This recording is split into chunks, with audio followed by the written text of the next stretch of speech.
Well, Jim, I have lost count, but I know we have met several times before, and it's a pleasure to be talking with you again, especially for Terminator 2. Thank you. Always a pleasure to see you. Thank you. We have been anticipating this for such a long time. Now, I'm looking at this figure behind you. And where does this, was this actually used in the film? This appears in an early scene in the film where we see the kind of the future war that's going on, up in the year 2029, and that these characters are coming back through time to our time to try to change history. This is what is supposedly inside the Terminator, inside Arnold Schwarzenegger's character. In fact, this is actually inside Arnold. If you always wonder why you see Arnold, he never seems to rest. He's always going strong. That's why, because he's really a cyborg. Did you have more than one of these figures? I think we had 4. There's been so much talk, Jim, about the cost of this film.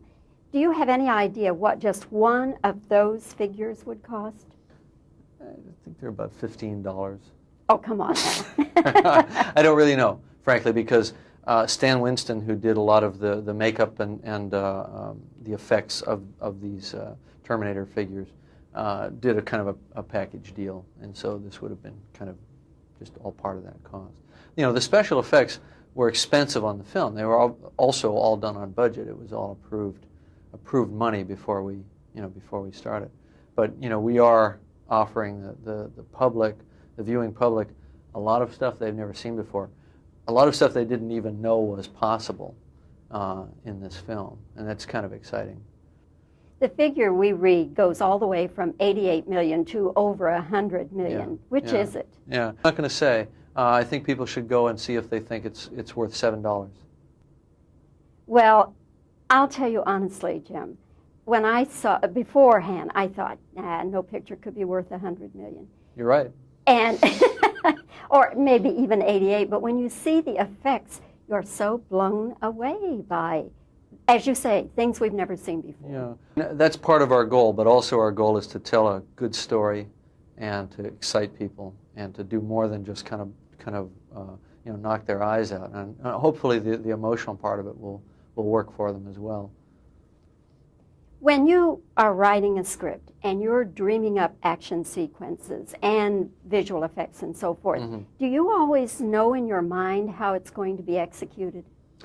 I usually have an idea of how it can be done. I may be right or I may be wrong, but I try not to limit myself. I try to just come up with something as wild as I can think of it, and then later we'll figure out exactly how to do it.